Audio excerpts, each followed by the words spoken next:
La reconstruction des économies locales sera cruciale dans le contexte post-Covid-19, mais pour y parvenir, tout en tenant la promesse essentielle de ne laisser personne de côté, chacun doit bénéficier de droits fondamentaux égaux et universels.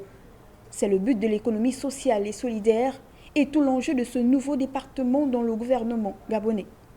Mais une économie qui pensera à tout le monde, n'est-ce pas trop parfait pour être vrai? Jean Gattel, ancien ministre français de l'économie sociale, répond. Les humains ont toujours progressé à cause d'utopies qui sont devenues des réalités.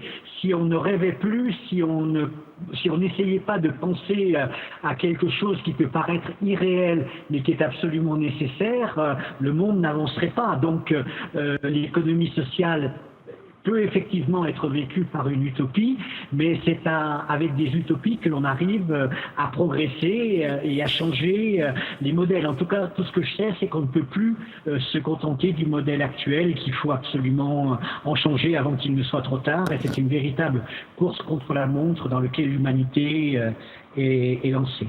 Quoi qu'il en soit, il apparaît que l'économie sociale soit un acteur clé pour façonner une reprise centrée sur l'humain et attentive.